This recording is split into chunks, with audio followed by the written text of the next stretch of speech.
Hello दोस्तों, एक बार फिर से स्वागत है आपका हमारे यूट्यूब चैनल O4S पर। आज हम आपके लिए लेकर आए हैं अर्धवार्षिक परीक्षा 2025-26 A/20,000 कोड। देख लिए सामान्य हिंदी का कक्षा 11 का पेपर लेके आए हैं। बिना देरी किए स्टार्ट करते हैं। चलिए, तो आपको सबसे पहले दे रखा है कुछ इंस्ट्रक्शन जो आपको पढ़ने हैं। खंड का में देख लीजिए, पहला क्वेश्चन दे रखा है, नीचे दिए गए विकल्पों में से सही विकल्प का चयन कर उत्तर पुस्तिका में लिखना है। तो पहला क्वेश्चन देख लीजिए, भारतेंदु हरिश्चंद्र के सहयोगी लेखक नहीं है। बेटा, राधा चरण गोस्वामी इनके सहयोगी लेखक थे। बालकृष्ण भट्ट भारतेंदु हरिश्चंद्र के सहयोगी लेखक थे। प्रताप नारायण मिश्र भी भारतेंदु हरिश्चंद्र के सहयोगी लेखक थे। लेकिन आपके जो बाल मुकुंद जी है ना, ये नहीं थे। तो इसका सही आंसर हो जाएगा डी। ठीक है, ठीक है। और एक बार याद रखिएगा, ये जो टिक लगे हैं इनको सही मत समझना, ये गलत भी हो सकते हैं।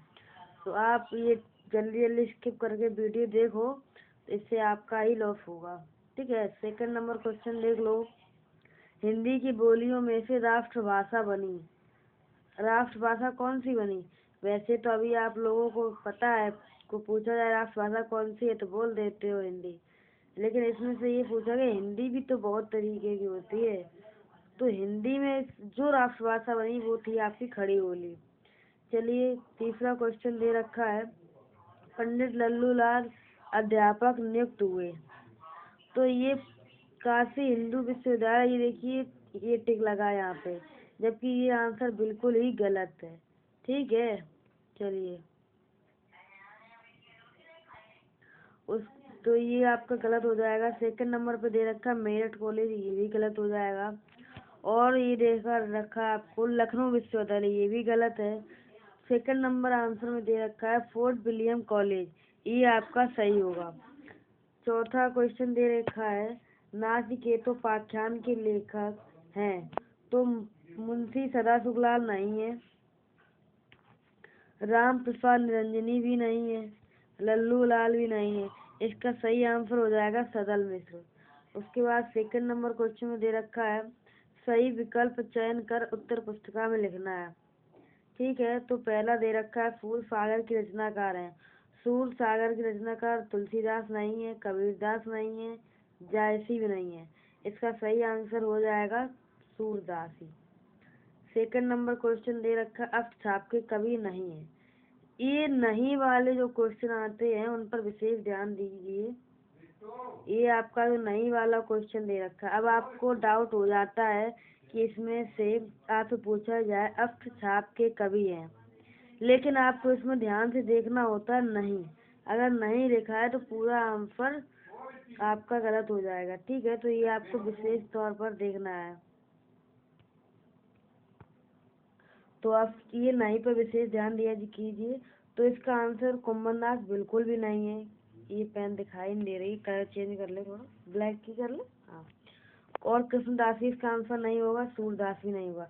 इसका सही आंसर हो जाएगा अष्ट छाप के कवि नहीं है। तो सूरदास के लिए तो एक दुआ भी प्रचलित है, जो विठलनाथ के उन्होंने लड़के ने कहा था, इनके दोस्त थे। वो सब छोड़िए, आपको मैं अगले लेक्चर में बताऊंगी। इसका सही आंसर हो जाएगा तुलसीदास। चलिए, गा नंबर में आपको दे रखा है, नौका विहार कविता, ये थोड़ा डार्क हो गया, ये ले लेना। नौका विहार कविता अवितरित है। इसका सही आंसर पल्लव से बिल्कुल नहीं है, ये गलत है। बीड़ा भी गलत है, योगांत भी गलत है। इसका सही आंसर हो जाएगा गुंजन से। ठीक है। चौथा नंबर देख लीजिए, प्रेम पथित के रचयिता हैं।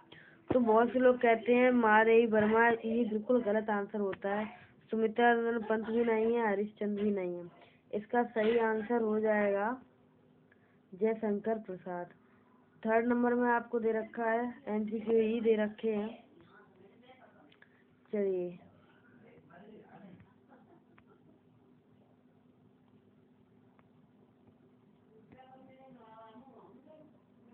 सही विकल्प का चयन कर उत्तर पुस्तिका में लिखना है। पहला क्वेश्चन आपको दे रखा है, बिना बीमा के वाहन चलाने पर दंड का प्रावधान। तो पहले बेटा 100 रुपये होता था, लेकिन बहुत से लोगों ने नहीं माना तो बदला गया। 1000 नहीं, 1000 नहीं, 3000, 300 भी नहीं, 2000। 2000 बिल्कुल सही आंसर है। ये गलत लगा है लेकिन यही सही है, ठीक है। इसलिए बोला था कि जो टिक लगे उन पर ध्यान ना दीजिए, वो गलत भी हो सकते हैं, लेकिन जो हम आपको बताएंगे वो एब्सोल्युटली करेक्ट होगा। तो दूसरा क्वेश्चन दे रखा है, सड़क की रूपरेखा दिखाई देने के लिए जिन संकेतों को चिन्हित किया जा सकता है उन्हें क्या कहा जाता है, ठीक है। तो इसमें आपका पहला है रोडवे डिलिनेटर, यही सही है, ठीक है, आलेखक। 4 नंबर क्वेश्चन में अब आपको ये रिटन में आ गया, लिटरेचर। इसमें दे रखा है, हम नहीं समझते कि इनको लाज भी क्यों नहीं आती उस समय में जबकि इनके पुरुषों के पास कोई भी सामान नहीं था, तब उन लोगों ने जंगल में पत्ती और मिट्टी की कुटिया में, ये सेकंड पेज नंबर है, बाकी का दे रखा है, बैठकर बांस की नालियों से जो तारा ग्रह आदि भेद करके उनकी गति लिखी, वह ऐसी ठीक है कि 16 लाख रुपए की लागत को, ठीक से ना दिखाई दे रहा हो तो अपनी क्वालिटी बढ़ा लेना। लागत विलायत में जो दूरबीन बनी है उनसे उन ग्रहों को भेद करने में भी वही गति ठीक आती है। तो इन सब क्वेश्चन के हमको आंसर देने हैं। तो ये देखिए, गद्यांश के पाठ और लेखक का नाम, सेकंड क्वेश्चन रेखांकित अंश की व्याख्या करनी है। ये सब कुछ आपकी बुक से, ये जो आपको पद्यांश दे रखा है ये आपका बुक से होगा, तो आपको बुक से चेक कर लेना है। थर्ड क्वेश्चन दे रखा है, भारतेंदु जी ने प्रगति की दौड़ में भारतवासियों की असफलता का क्या कारण बताया। अच्छा, एक चीज आप नोटिस कर लो कि आधा आंसर तो आपको पेपर में ही दिया जाता है। जैसे आपसे पूछा गया लेखक का नाम और यहाँ दे दिया गया भारतेंदु जी, यानी कि सीधी सी बात है, इसमें लेखक का नाम क्या है, भारतेंदु हरिश्चंद्र, है ना लॉजिक। चलिए, फोर्थ क्वेश्चन दे रखा है, प्राचीन काल में भारतीयों साधनहीनता की स्थिति में भी किसकी खोज की। ये आंसर आपको इसी में मिल जाएगा, ठीक है। और लेखक को भारतीयों किस बात पर आश्चर्य है, जुगाड़ू एक तरीके से कह देते हैं। अगर आपको ये गद्यांश नहीं आता है तो आप ये कर सकते हैं, सेकंड वाला, कि सूर्यदेव की उदारता और न्यायशीलता तारीफ के लायक है, तरफदारी तो उसे छू तक नहीं गई, पक्षपात की तो गंध तक। ये पूरा सेंटेंस है, आप पढ़ लेना और इसी पर डिपेंड ये आंसर हो, क्वेश्चन आंसर है आपके ये रही, ठीक है। आप लोग खुद से कर लेना, वैसे भी आप खुद से ही करने पड़ेंगे। चलिए आगे स्टार्ट करते हैं। 5 नंबर क्वेश्चन में आपको दे रखे हैं, पद्यांश दे रखा है कि कबीर हरि रसियो पिया बाको रही न था कि पाका कलश कुमार का बहुन चढ़ई चाक। ये आपको दे रखा है, इसके ऊपर से आपको ये देखिए 6 क्वेश्चन दे रखे हैं जो कि आपको करने हैं। और इसमें ये देखो, पद्यांशों में से किसी एक पर आधारित प्रश्नों के उत्तर देने हैं, दोनों पद्यांश नहीं करने। अथवा दे रखा है तो इन दोनों में से किसी एक ही को क्लियर करना है आपका, ठीक है ना।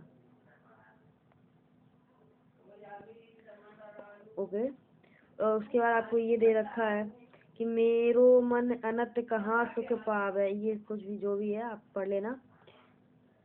और उसकी बेस्ड ये क्वेश्चन है, ये पेपर थोड़ा कटा था तो मैंने आपको लिख कर दे दिया है, ठीक है। आप लोग खुद से चेक कर लेना, ये देखिए। चलिए, और पेज नंबर 3 पे आपको कुछ ग्रामर भी दी जाएगी। ये देखिए 6 नंबर क्वेश्चन में देख लीजिए, में से एक लेखक का साहित्यिक परिचय और उनकी कृतियां लिखनी है 80 शब्दों में। मतलब भारतेंदु हरिश्चंद्र, सरदार पूर्ण सिंह और आचार्य महावीर प्रसाद द्विवेदी, इन तीनों में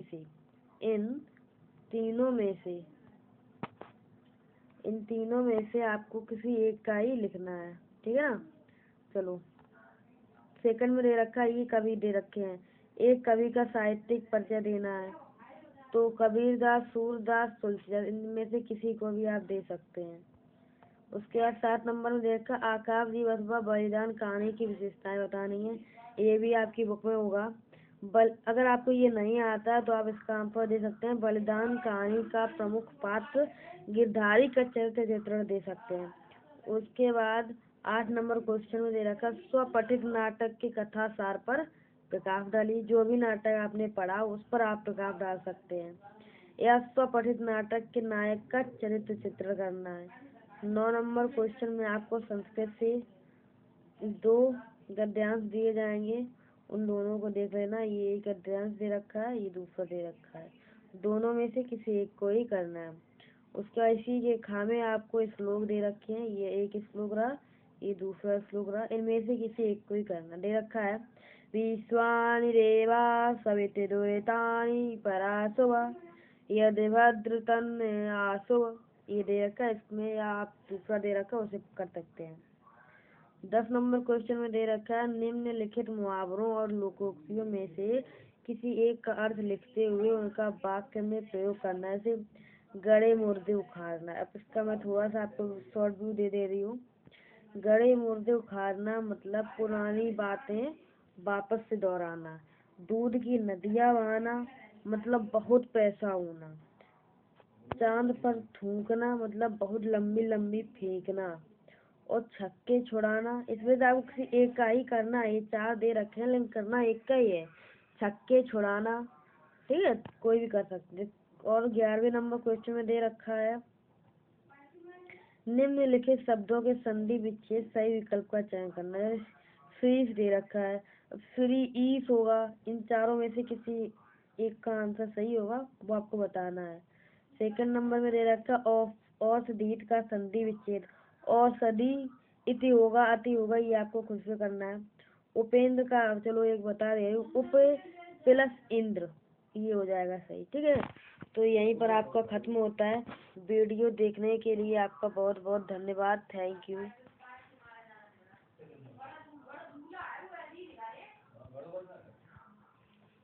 अभी आपकी और देख लीजिए, ये सेकंड नंबर वो तो मैंने छोड़ ही दिया था, 4th पेज पर देख लीजिए। खा में दे रखा है दिए गए शब्दों की विभक्ति और वचन बताने हैं। जैसे नामने है, ये कौन सी विभक्ति कौन सा वचन है। ठीक है, उसके बाद दे रखा है सेकंड नंबर में जगत्सु रूप जगत का पंचमी, इसका मतलब आप लोगों को करना है। 12 नंबर क्वेश्चन में देख लो आप।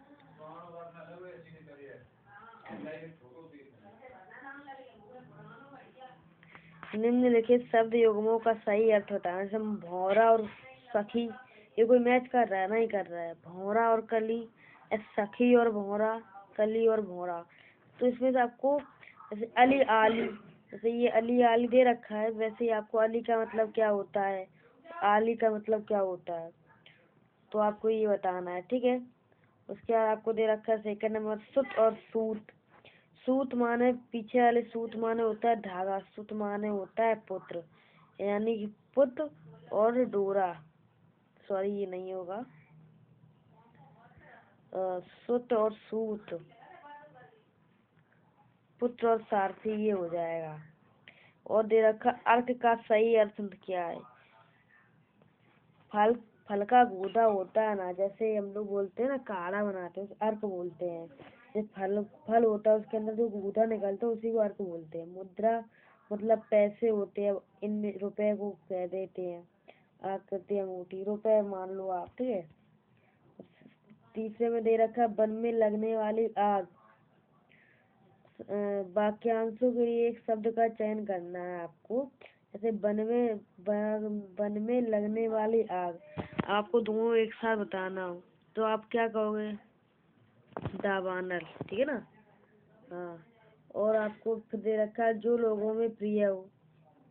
सर्वप्रिय, लोकप्रिय होता है। लोगों में प्रिय हो तो लोकप्रिय, सब में प्रिय हो तो सर्वप्रिय, व्यक्ति में प्रिय हो तो व्यक्ति प्रिय। ठीक है,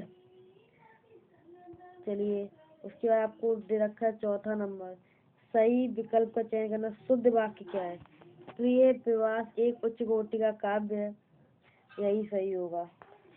उसके बाद दे रखा है आपको आपका स्वास्थ्य कैसा हो, में रेखांकित शुद्ध रूप होगा स्वस्थ, स्वास्थ्य, ये सही होगा सेकंड नंबर। ठीक है, उसके बाद 13 नंबर में आपको दे रखा है शांत रस अथवा श्रृंगार रस के स्थायी भाव के साथ उसकी परिभाषा और उदाहरण लिखने हैं। यमक और उत्प्रेक्षा अलंकार के लक्षण अथवा उदाहरण लिखने हैं। सोरठा अथवा हरि गीतिका छंद का मात्रा सहित लक्षण अथवा उदाहरण लिखना है। अपने गांव में मनरेगा योजना के अंतर्गत हो रहे कार्य एवं मजदूरों की मजदूरी भुगतान की जा रही है। अनियमितताओं के संबंध में एक शिकायत पत्र लिखना है। या अगर आपको ये नहीं आता है तो किसी उद्योग के प्रबंधक को लिपिक के पद पर नियुक्त हेतु एक आवेदन पत्र लिखिए। और 15 नंबर में दे रखा है निम्नलिखित विषयों में से एक विषय पर अपनी भाषा शैली में निबंध लिखना है। इनमें से चारों में से कोई एक। पहला साहित्य और समाज, दूसरा जनसंचार के बढ़ते कदम, तीसरा भ्रष्टाचार और सामाजिक बुराई, चौथा धरती की रक्षा। इन चारों में से कोई एक भी आप कर सकते हैं। ठीक है, वीडियो देखने के लिए धन्यवाद। एक बार फिर से पहले ही बोल रही है। और अगर आपको हमारी वीडियो अच्छी लगी हो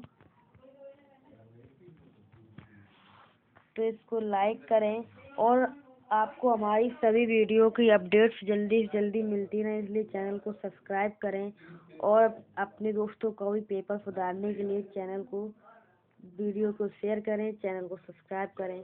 और एक बार फिर से थैंक यू वीडियो देखने के लिए। और अगर आपको इसमें कोई भी दिक्कत हो तो आप कमेंट में बता सकते हैं।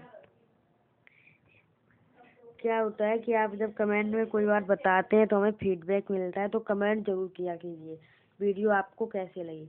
इसी के साथ धन्यवाद।